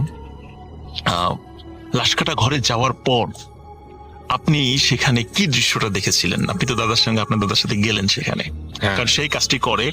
আপনি যখন ওই দিন গেলেন তার সাথে, সেখানে আসলে ওই লাশের দৃশ্যটা কেমন ছিল? লাশের দৃশ্যটা একটু অন্য ধরনের ছিল। এখন থেকে 6 মাসের মতো 6-7 মাস আগে দৌলদিয়া ঘাটের পতিতালয়ের আচ্ছা, একটা লাশ নিয়ে আসছিল। যে নিয়ে আসছিল ড্রাইভার, তার নাম হচ্ছিল কালাম। কালাম ভাই, হ্যাঁ চিনির কালাম ভাইয়ের স্টোরি লিসেনাররা শুনবেন অবশ্যই। এই কালাম ভাই লাশটা নিয়ে আসে। লাশের ওই ক্রিজ দিয়ে স্টেপ করা ছিল গলায়, মানে কোপ মারা হয়েছিল না এটা এক ধরনের চাকুর মতো। আচ্ছা, ক্রিজ পেঁচানো, হ্যাঁ ক্রিজ বলে ওটা দিয়ে। এই এই এই গলার নলির যে মেন লাইনটা, মানে যেটা আমরা শ্বাসনালী যেটা আমরা বলি, ওই শ্বাসনালীর মানে এপার থেকে ওপার করে দিচ্ছিল পুরা সম্পূর্ণটাই। তো ওই ঘটনা ঘটার পরে তো লাশটা যখন নিয়ে আসা হয়, আমি ভিতরে গেছিলাম। ভিতরে যাই দেখি যে লাশটা মানে আঘাত তার ওইভাবে, মানে ওই ক্রিজ দিয়ে আঘাত করা তার, মানে শরীরের অন্য কোথাও। না না না, কিন্তু এখানে একটা মূল বিষয় হচ্ছে যে আমি আমার জীবনে বহুত সুন্দর মেয়ে দেখছি। আচ্ছা, ওই রকম সুন্দর মেয়ে আমি দেখি নাই। মানে ওই ডেড বডি যেটা মানে আসলে আমি যে এখন বলতেছি মনে হচ্ছে আমার পাশে মনে হয় ও দাঁড়িয়ে হয়তো বা বসে হয়তো আমার কথাগুলো শুনতেছে। আমার এখনো দেখেন ভাই, আমার এখনো খুব খারাপ লাগতেছে, জানেন না। আমি ওই দিনের কথা আমি আজও বলতে পারবো না। তখন বেলা 2:30 থেকে 3টা 3:30 মতো বাজতেছিল, মানে দিনের বেলা, রাতের বেলা না, দিনের বেলা। যাই হোক, লাশটা যখন আমার দাদা পোস্টমর্টম করে, আমি একদম স্টেপ ওখানে দাঁড়ায় আছি, কিন্তু আমার নজরটা মানে সম্পূর্ণ ওই ফোকাস ছিল ওই লাশের গায়ের উপরে। হ্যাঁ, এত সুন্দর মেয়ে আমি আসলে কখনোই দেখিনি। কিন্তু তাকেই কিন্তু হত্যা করা হয়েছে। হ্যাঁ, তাকে হত্যা করে। কিন্তু যে মানুষ বলে না যে রূপের যদি বর্ণনা করা হয় তাহলে কম পড়ে যায়, তো ঠিক সেরকমই হয়েছিল ওই দিন। ওই লাশটা যখন পোস্টমর্টম হয়ে যায়, হওয়ার পরে আমি সুস্থভাবে মোটামুটি বাসায় চলে আসি। এসে খাওয়া দাওয়া করি, রেস্ট নেই। রাত্রিবেলা খাওয়া দাওয়া করে যখন আমি ঘুমোইতে যাই, তখন ঘুমানোর সময় যখন আমি চোখটা মানে এক সাইডে যখন ঘুরি, মনে হচ্ছিল যে সে আমার সামনে শুয়ে আছে ওই অবস্থায়। মানে ওই লাশটা? হ্যাঁ, ওই লাশটাই। মানে আমি ওই দিনটা মানে ওই সময়ের মানে আমি শুক্রবার উঠছিলাম, আমার সম্পূর্ণ শরীর মানে ঠান্ডা হয়ে গেছিল, এমন অবস্থা যে আমি তো তারে দেখে আসছিলাম লাশ কাটা করে শোয়া অবস্থায়, সে আমার বাড়ির পাশে কিভাবে করে। দাদা, ওই যখন আপনার বিছানায় যখন ওই ডেড বডিটা আপনি দেখলেন, তো দেখার পর ওই যে সে যখন আহত অবস্থায় ছিল, তার গলায় যেহেতু স্টেপ করা হয়েছিল, তো আপনি যখন দেখেছেন তখন কি মানে ওই অবস্থায় ছিল, নাকি তাকে জীবন্ত অবস্থা আপনি দেখেছিলেন? না, আমি তাকে ওই অবস্থায় দেখছিলাম, মানে ঠিক হুবহু ওই লাশ। হ্যাঁ, সেম, মানে কোনো 19-20 না, একদম সেম। ওইরকমই স্টেপ, ওইরকমই সুন্দর। হ্যাঁ, চোখটা হালকা হালকা খোলা, অনেক সুন্দর, ওইরকম দেখছিলাম। দেখার পরে অমনটাই। হ্যাঁ, অমনটাই। কিন্তু এখানে একটা ব্যাপার আছে, মানে লাশটা তো সোজা শুয়েছিল, আমি যখন ঘুরছিলাম তখন সে কিন্তু আমার দিকে ঘুরছিল, ঘুরে। আচ্ছা, মানে আপনি যখন এক পাশে ঘুরে গেলেন, হ্যাঁ, মানে লাশটাও। হ্যাঁ, আমরা যে সোজা হয়ে ঘুমাই, যেরকম আমরা সোজা হয়ে ঘুমাচ্ছি, মানুষের ইচ্ছা হলে যে না সোজা হয়ে ঘুমাচ্ছি, আরেকদিকে কাইত হই। ওই যখন আমি আরেকদিকে কাইত হই, দেখি যে লাশটা আমার সামনে সেম ভাবে শুয়ে আছে।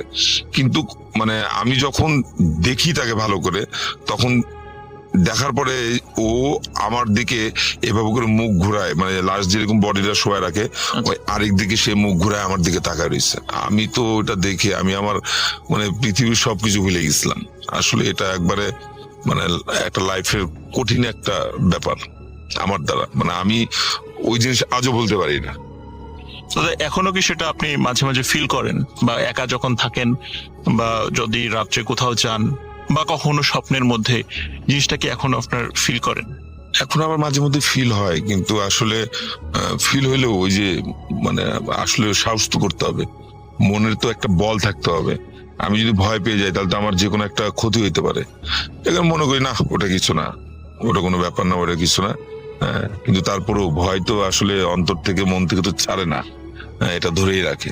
দাদা একটা বিষয়, সেটা হচ্ছে এমনও তো হতে পারে যে আপনি যখন ওই ডেড বডিটা দেখেছিলেন, আপনি চিন্তা করেছিলেন যে এত সুন্দর একটা মানুষকে কিভাবে হত্যা করা হলো। এরকম যখন চিন্তা থেকে এমনও তো হতে পারে সেটা আপনার মাথার মধ্যে এটা বসে গিয়েছে, সেটা হ্যালুসিনেশন হতে পারে। কিন্তু আপনি যখন ঘুমের সময় সেটা বাস্তবেই দেখছিলেন এবং আপনি যখন একপাশে কাত হচ্ছিলেন, ডেড বডিটাও আপনার দিকে কাত হয়ে যাচ্ছিল। এটা তো আসলে হ্যালুসিনেশন বা চোখে শুধু দৃষ্টিভ্রম হওয়ার কথা না। এমনও তো হতে পারে যেটা তো শুধু দৃষ্টিভ্রম, এমন নয় যে মানুষের মাথার মধ্যে একটা বিষয় কাজ করছে, আমরা তখন অনেক সময় জিনিসগুলো দেখি। কিন্তু আপনি যেটা দেখে আসলেন, নর্মালি যেহেতু আপনি দেখা যাচ্ছে যে আপনাকে যেহেতু আপনার দাদা সেখানে নিয়ে গিয়েছিল, নর্মালি আপনার সাহস না থাকলে কিন্তু আপনাকে তার ওখানে নিয়ে যাওয়ার কথা না। আপনাকে সাহসী মনে করেন বিধায় উনি নিয়ে গেছেন। আর যখন আপনি এত সাহসী হওয়ার পরেও আপনার সঙ্গে এই ঘটনাগুলো ঘটলো, বিশেষ করে এই ঘটনাটা যখন আপনার সাথে ঘটলো, তখন মানে আমার কাছে যেটা মনে হয়েছে সেটা হচ্ছে যে এটা ডেফিনেটলি অবশ্যই ওই জায়গা থেকে সে আসছিল, কোন একটা বিষয় আপনার সঙ্গে চলে আসছে। চলে আসছে। না চলে আসলে আর না যদি না আসতো, বা ও যদি আমার সাথে যদি না চলে আসতো, তাহলে সে আর আমার দিকে ঘুরে তাকাইতো না, সে সোজা শুয়ে থাকতো। মানে আমি ঘুরছি, সেও আমার দিকে মানে এইভাবে করে এক সাইড হয়ে সে আমার দিকে তাকায়। এক্স্যাক্টলি, কারণ কি যদি শুধু দৃষ্টিভ্রম হতো, আপনি শুধু পাশে তাকে শোয়া দেখতেন। কিন্তু যেহেতু আপনি এক পাশে কাত হচ্ছেন, সেও ওই পাশে কাত হয়ে যাচ্ছে, আপনার দিকে তাকাচ্ছে, কিন্তু সে ডেড বডি, কোনো কথা বলছে না, কিছু করছে না। তার মানে এটা শুধু দৃষ্টিভ্রম আমার মনে হচ্ছে না, এটা সত্যি সত্যি আপনার সঙ্গে একটা প্যারানরমাল একটা ঘটনা আপনার সঙ্গে ঘটেছে। এখানে আর একটা ব্যাপার আছে, যে ব্যাপারটা হচ্ছে মাঝে মধ্যে আমি ওটা দেখতে যাই, আমার ভাইয়ের সাথে আমি মাঝে মধ্যে লাশকাটা ঘরে যাই দেখতে। কিন্তু লাশকাটা ঘর থেকে যখন আমি আসি, আমার একটা অভ্যাস যে আমি যখনই গোসল করি, আমার ওয়াইফ যদি গামছা নিয়ে যদি দাঁড়ায় থাকে বা একটু কথা বলি, গোসল করি, এই জিনিসটা আমার খুব ভালো লাগে। যে একজন আমার সামনে দাঁড়ায় রইলে আমি গোসল করতেছি, কথা বলতেছি, গল্প করছি, এই গল্প ওই গল্প করতেছি।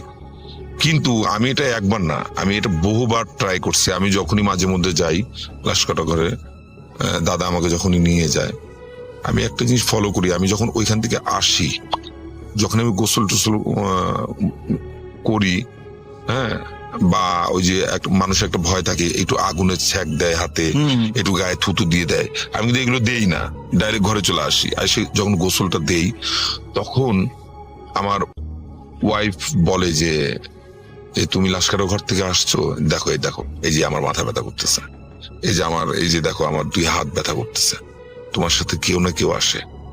আসলে অপমৃত্যুগুলো তো একটা অন্য রূপ ধারণ করে। প্রত্যেকটা মানুষেরই কিন্তু জন্ম মৃত্যু, এটা তো সৃষ্টিকর্তা আল্লাহ পাক তার একটা দান। আমাদের জন্ম যখন দিচ্ছে, মৃত্যুর একটা সময়সূচি দিয়ে দিচ্ছে, সে সময় সেই সূচিতেই আমরা মরবো। কিন্তু এর আগে মানুষ আত্মহত্যা করে নেয় বা গলায় ফাঁসি নেয়, বিষ খায়, এই যে যন্ত্রণা, এই যে মারা যায়, এটা তো সে জীবনে কোনোদিন বেহেশতে যাইতে পারবে না। কারণ আছে, কেন যাইতে পারবে না? যে সে তো আল্লাহর কোনো কথাই সে এই পৃথিবীতে থেকে রাখলো না বা মানলো না। কেননা যে তার একটা জন্ম দেওয়া হয়েছে, তার অমুক টাইমে অমুক ডেটে তার মৃত্যু ছিল, এর আগে সে হয়তোবা কোনো কারণবশত সে গলায় হয়তোবা ফাঁস নিচ্ছে, এটা তো অপমৃত্যু হয়ে গেল। আসলে অপমৃত্যুগুলো প্রচন্ড ভয়ানক হয়, ভয়ানক হইতে ভয়ানক। লিসেনারদেরকে একটা বিষয় বলে রাখি, সেটা হচ্ছে যে দাদাকে ওনার দাদা নিয়ে যান, কারণ ওনার দাদা আসলে শিক্ষিত নন। কারণ পোস্টমর্টেম করার পরে কিছু কিছু পেপারসে কিছু তথ্য, কিছু সূত্র নাম্বার লিখে দিতে হয়। তো যেহেতু উনি এডুকেটেড নন, তো মাঝে মাঝে দাদা যদি ফ্রি থাকে, মানে বিপ্লবদা যদি ফ্রি থাকে, তখন ওই কাগজগুলোর কিছু প্রসিডিউরস মেনটেন করার জন্য, যাতে করে কিছু জিনিস, কিছু সূত্র নাম্বার ফেলে দিতে হয়, যার কারণে তাকে মাঝে মাঝে রিকোয়েস্ট করে নিয়ে যান। আর ওই সুবাদে সেখানে মাঝে মাঝে তার যাওয়া হয়, এবং সেইখান থেকেই আসলে আমরা দাদার ঘটনাটা আমরা পেলাম। দাদা আর একটা বিষয়, সেটা হচ্ছে যে এই যে যারা সাধারণত লাশগুলো কাটেন বা যারা এই প্রফেশনটাতে থাকেন, সাধারণত আমরা দেখি সারা বাংলাদেশে বিভিন্ন মর্গ যেগুলো আছে সেখানে কিছু মানে এই লাশ কাটার কাজগুলো হয়। আচ্ছা, যারা সাধারণত এই কাজটা করেন আমরা কিন্তু সামাজিকভাবে তাদেরকে একটু ডিফারেন্ট চোখে দেখি। তো এই বিষয়ে দাদা আপনার কোনো মন্তব্য আছে কিনা, যদি লিসেনারদেরকে বলতে। আচ্ছা, মন্তব্য বলতে আসলে আমিও মানুষ, আর যে মারা যায় আসে, মানে যে যার মৃত্যু হয়ে গেছে বা যার নামে সুরতাল করা হয়েছে, যার নামে মামলা করা হয়েছে, সেও কিন্তু মৃত্যু অবস্থায় লাশ কাটা ঘরে আসে। তাহলে এক মানুষ হয়ে আরেক মানুষের গায়ে ছুরি চালানো, তার বুক ফিরে দেয়, হার্ট, লিভার, কিডনি, মাথা ফাটায়, সবকিছুই দেখতে হয়। যাই হোক, ডাক্তার যেখানে যেখানে যা উপদেশ দেয় সেগুলোই আমার এই বড় ভাই করেন। কিন্তু দেখেন একটা জিনিস লক্ষ্য করে, যে এই জিনিসটা মানে এই পোস্টমর্টমটা আসলে ড্রিঙ্ক ছাড়া কেউ করতে পারবে না। ড্রিঙ্ক তাকে করতে হবে, কারণ ড্রিঙ্ক না করে এই কাজটা আসলে করা সম্ভব নয়। আমার এখন এটা তো স্বাভাবিকভাবে যে একটা মানুষ হয়ে মানুষের বুকে ছুরি চালিয়ে দিচ্ছে, ভিতরের অর্গান গুলো বের করে ফেলছে, তো এই যে দৃশ্যগুলো স্বাভাবিকভাবে একটা মানুষ যখন নর্মাল সেন্সে থাকে তখন তার মধ্যে একটা অদ্ভুত অনুভূতি কাজ করতে পারে, যে মানুষ হয়ে আর একটা মানুষের কিভাবে এই জিনিসগুলো বের করে ফেলবো। তখন আসলে যার কারণে হয়তো বা তারা কিছুটা ড্রিঙ্ক করে নেন আর কি, এটাই আর কি। আসলে ড্রিঙ্ক করলে ব্যাপারটা ভাইয়া এই পর্যন্ত 7-8 হাজার লাশ পোস্টমর্টম করছে, বাট কিন্তু উনি আজ পর্যন্ত ড্রিঙ্ক ছাড়া কোনোটাই করেনি। ড্রিঙ্ক যখনই উনি করে তখন ওনার সেন্স আর তখন কাজ করে না, তখন সে কারোর সাথে মানে সুস্থ মাথায় কারোর সাথে কথা বলে না। দাদা আমরা কিন্তু ওই দাদার কথা বলতে চেয়েছিলাম, যে ওনার স্টোরি গুলো নিয়ে চেষ্টা করেছিলাম, কিন্তু সমস্যা হচ্ছে যে আপনি বলছিলেন যে উনি আসলে আমাদের রেকর্ডিং বা এই টাইপের ইন্টারভিউ উনি দিতে পারবেন না, কারণ উনি ম্যাক্সিমাম সময় একটু ড্রাঙ্ক অবস্থায় থাকেন। আর আমি নিজেও দেখেছি ওনার সাথে কিছুটা কথা আমি দেখেছি, উনি কথা জড়িয়ে যায় ওনার। এই জন্য লিসেনার আমরা আসলে এই বিষয়ে আন্তরিকভাবে দুঃখিত যে অরিজিনাল যিনি তার একদম কথা আপনাদেরকে শোনাতে পারলাম না, কারণ উনি আসলেই কথা বলতে সক্ষম নন। এই কারণে সক্ষম নন, ওনার কথা জড়িয়ে যাবে, আপনারা বিরক্ত হবেন।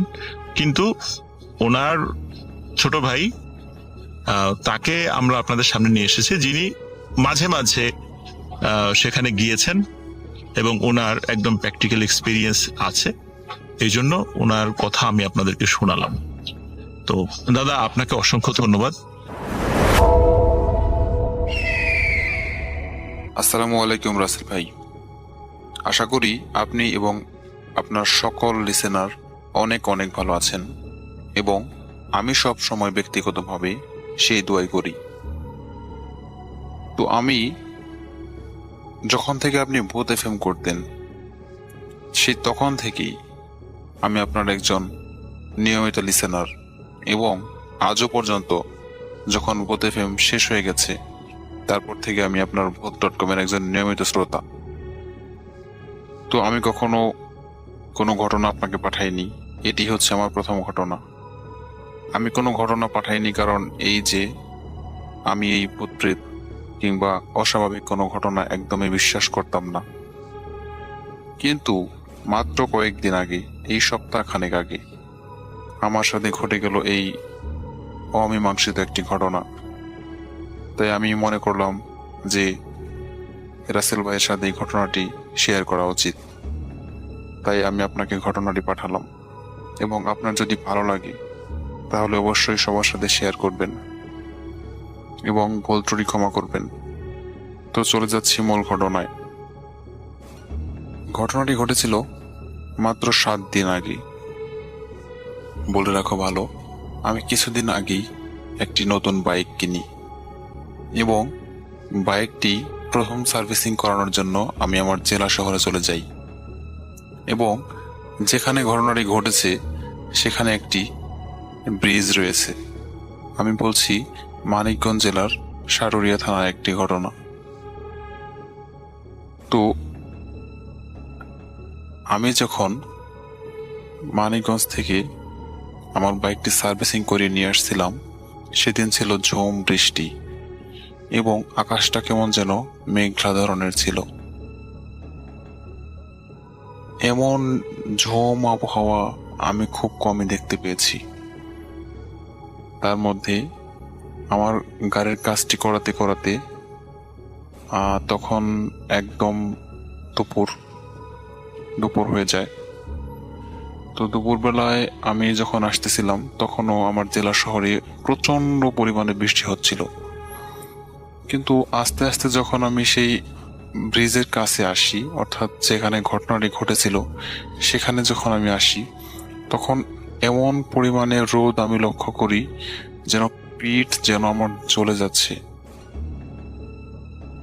তো আমি আমার জেলা শহর থেকে রওনা হই 11টার সময়, এবং আমি যেখানে ঘটনাটি ঘটেছে সেখানে এসে পৌঁছাই প্রায় 1টার সময়। তখন প্রচুর রোদ উঠেছিল এবং আমি আমার বাইকের একটি পেপারস আমার পকেটে রেখে নিয়ে আসছিলাম। তো যেখানে ঘটনাটি ঘটেছে সেখানে এসে আমার কেন যেন মনে হলো আমার পকেট থেকে কি যেন পড়ে গেল। তো আমি বাইকটি স্টার্ট বন্ধ করলাম এবং স্ট্যান্ড করলাম এবং পিছনের দিকে একটু হাঁটলাম যে দেখি আমার কি পড়লো। আমি লক্ষ্য করলাম যে আমার প্যান্টের পকেটে আমার সেই বাইকের পেপারসটি নেই। অর্থাৎ পেপারসটি বলতে বাইকের যে একটি ইউজার ম্যানুয়াল বুক থাকে যেটি দিয়ে বাইক ফ্রি সার্ভিসিং করানো যায়, সেই পেপারসটির কথা বলছি আমি। তো আমি লক্ষ্য করলাম যে আমার সেই পেপারসটি আমার পকেটে নেই, কিন্তু আমার ওখানেই মনে হয়েছিল যে কি যেন এখানে পড়লো। তো আমি অনেক খুঁজলাম, কিন্তু আমি আমার পেপারসটি খুঁজে পেলাম না। তো আমি মনে মনে ভাবলাম যে আমি আমার বাইকের প্রথম সার্ভিসিংটা ফ্রি করালাম, বাকি আমার 3টে ফ্রি সার্ভিস পাওয়ার কথা, কিন্তু সেটা তো আমি পাবোই না। তো একটু খুঁজে দেখি। তো আমি কি করলাম, বাইক নিয়ে আবার আমার জেলা শহরের দিকে একটু ব্যাক করার চেষ্টা করলাম। অনেক দূর পর্যন্ত গেলাম, কিন্তু না, আমি আমার সেই বইটিকে কোথাও খুঁজে পেলাম না। তো আমি আবার বাসার দিকে ফিরে আসলাম এবং যেখানে মনে হয়েছিল যেখানে কিছু একটা পড়েছে সেখানে আমি আরেকবার খুঁজে আসলাম, কিন্তু সেখানে আমার বইটি পেলাম না। উল্লেখ্য, আমি সেই বইটি আমার প্যান্টের পকেটে ঢুকিয়ে তারপর আসছিলাম। তো আমার প্যান্টের পকেটে আমি আরো কয়েকবার চেক করলাম, আমার প্যান্টের পকেটেও সেই বইটি ছিল না। তো আমি সেদিন অনেক বিভ্রান্ত হয়ে বাসায় চলে আসলাম যে আমি আমার বইটি হারিয়ে ফেলেছি এবং আমি আর কখনো ফ্রি সার্ভিস পাবো না। তো আমি বাসায় আসার পর আমার শার্ট, প্যান্ট এবং বাইকটি আবার পানি দিয়ে ধুয়ে বাইককে ঠিক জায়গায় রেখে দিলাম এবং আমার প্যান্টগুলো শুকাতে দিলাম। তো তারপরের দিন কোনো একটা কাজে আমাকে আবার আমার জেলা শহরের দিকে রওনা হচ্ছি, আমাকে আবার যাওয়া লাগবে। এমনকি আরো খোঁজ নিতে হবে যে বইটা আমি কোথায় রেখেছি কিংবা কি করেছি। তো প্রথম দিন যেখানে ঘটনাটি ঘটেছিল, যে আমার মনে হয়েছিল যে এখানে হয়তো কিছু একটা পড়েছে, আমিও খোঁজ করেছিলাম, আমার বইটি পেলাম না। তো দ্বিতীয় দিন যখন আমার জেলা শহরের দিকে যাচ্ছি, ঠিক দুপুর 1টায় সেই ব্রিজের কাছে যাওয়ার পর মুহূর্তে আমার আবারও মনে হলো যে আমার পকেট থেকে কি যেন পড়ে গেল। এবার আমি আবারও বাইকটি স্টার্ট বন্ধ করলাম এবং খেয়াল করতে থাকলাম যে কি পড়লো আমার বাইক থেকে। তো খোঁজাখুঁজি করার পর দেখলাম যে সেই আমার যে গতদিন হারিয়ে যাওয়া যে বইটি ছিল, সেই বইটি রাস্তার মধ্যে পড়ে রয়েছে। আমি বুঝতে পারলাম না, সেদিন আমি অনেক খোঁজাখুঁজি করেছি, সেখানে আমার বইটি আমি কখনো খুঁজে পাইনি। পরের দিন একই জায়গায় আবার আমার কেন যেন মনে হয়েছিল যে এখানে আবারও কিছু একটা পড়লো। তখন আমি ঘুরে দেখি আমার বইটি আমার কাছ থেকে পড়লো। আমি খুঁজে অবাক হয়ে গেলাম এবং আমি ঘটনার কোনো কুল কিনারা করতে পারলাম না যে কেন এমন হলো। গতকাল ঘটনা ঘটলো, গতকাল পড়লো, তখন খুঁজে পেলাম না, কিন্তু আজকে আমি আবারও মনে হলো যে পড়লো। উল্লেখ্য যে সে সময় আমি অন্য একটি প্যান্ট পরেছিলাম, যে প্যান্টের পকেটে কিংবা অন্য কোথাও সেই বই যাওয়ার কোনো প্রশ্নই ছিল না। তো তারপর আমি গাড়ি স্টার্ট করে বইটি তুললাম, দেখলাম যে হ্যাঁ, এটা তো আমার বই। কিন্তু সেই বইটি পরের দিন একই জায়গায় কিভাবে গেল বা কেন গেল আমি কিছুই বুঝতে পারলাম না।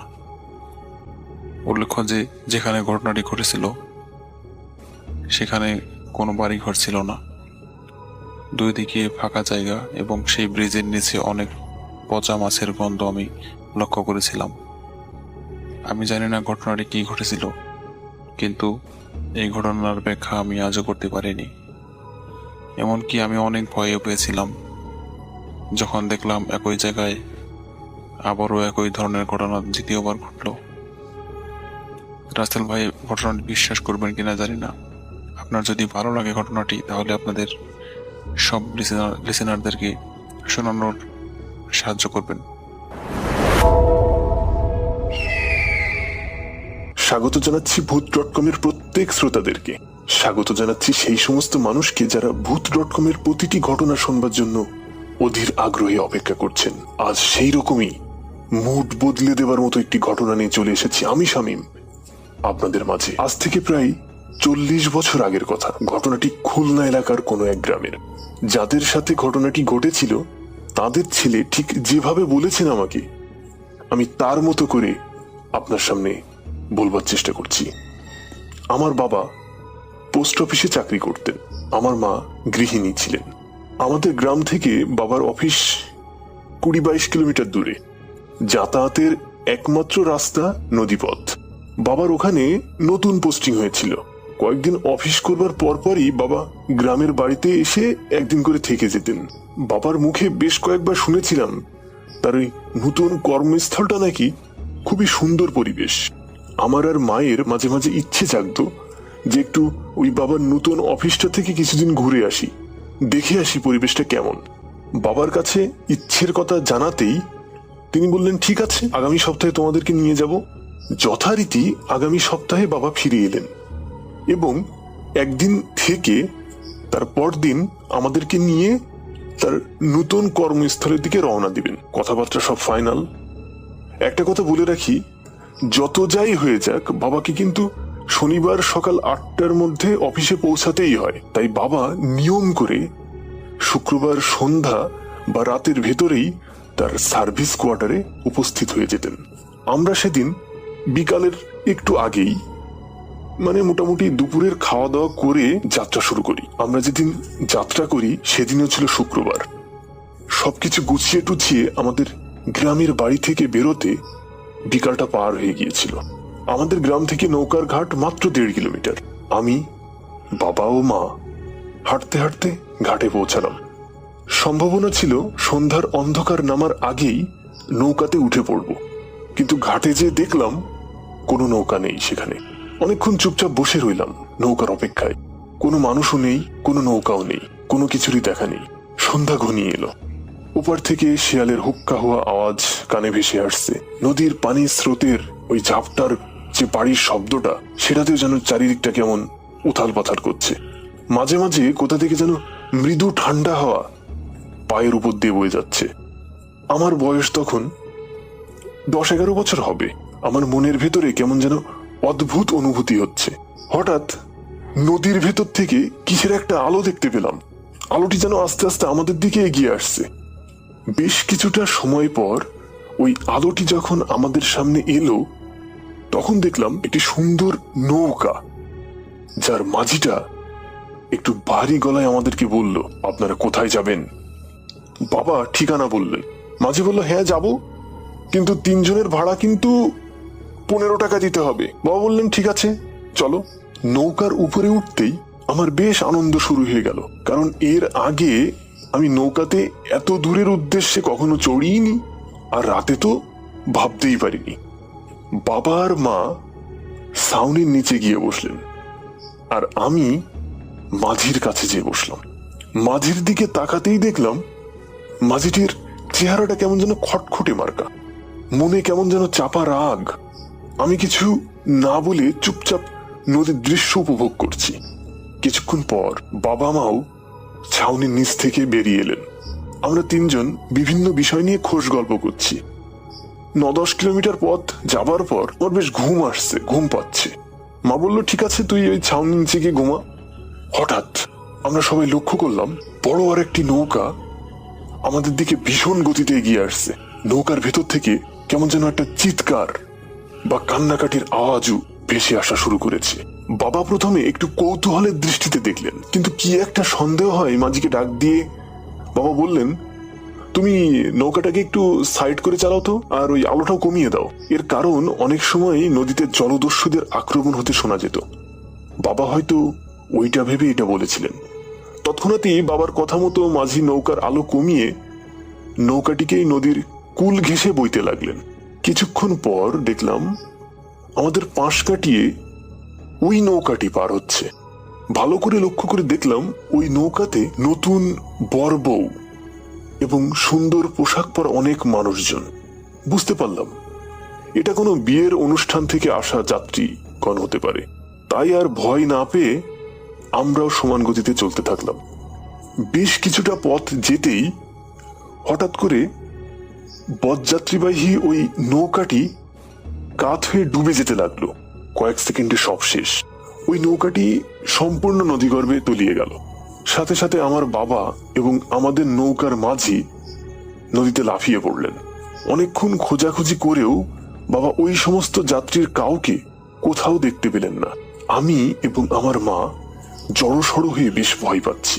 হঠাৎ করে বাবা দেখলেন আমাদের নৌকার ওই মাঝিটাকে আর কোথাও পাওয়া যাচ্ছে না। বাবা চিৎকার করে ওই লোকটিকে মাঝি মাঝি করে ডাকতে থাকলেন, কিন্তু তার কোনো হদিশই মিলল না। অনেক কষ্টে বাবা নৌকাতে উঠে এলেন। আমরা দেখলাম এখানে যে কিছুক্ষণ আগে এত বড় একটা দুর্ঘটনা ঘটলো তার কোনো চিহ্নই নেই। এমনকি কারোর কোনো টু শব্দটিও পাওয়া যাচ্ছে না। আমরা প্রচন্ড ভয় পেলাম। আমার বাবা নৌকার বৈঠা বাইতে পারতেন না, তবুও বৈঠাটি হাতে নিয়ে অনেক চেষ্টার পর নৌকাটি তীরে ভিড়ালেন। ওই রাতে আমরা কোনো এক গ্রামে এসে পৌঁছালাম। গ্রামের কিছু লোক আমাদেরকে দেখতে পেয়ে কাছে এগিয়ে এলেন। তারা জানতে চাইলেন আমরা এখানে কেন, আমরা এখানে কি করছি, আমরা কোথাও যাব কিনা। বাবা ওনাদেরকে সবকিছু খুলে বললেন যে এই ঘটনা। ওদের ভেতর একজন বললেন যে আজ থেকে প্রায় 1 বছর আগে ওইখানে এক বরযাত্রীবাহী নৌকা নাকি ডুবে গেছিল। সেই নৌকার সব যাত্রী নাকি মারা গেছিল, শুধু মাঝি বেঁচে ছিল। ওই মাঝি আবার ওই মৃতদের গা থেকে গহনা টহনা ইত্যাদি চুরি করে বাড়ি চলে আসছিলেন। হঠাৎ পথের মাঝেই কোনো এক কায়দায় সেও নাকি মারা যায়। কে কিভাবে যে মাঝিকে মেরে রেখে গেছিল তা কেউ বুঝতে পারিনি। ওই মাঝির বাড়িটাও নাকি ওই গ্রামেই ছিল। ওই সমস্ত কথা শুনে আমরা প্রচন্ড ভয় পেলাম। আর রাতে নৌকায় যাতায়াত করবার শখ চিরকালের মতো হারিয়ে গেল। আজও সেই দিনের কথা আমার চোখে ভাসে। সেই 8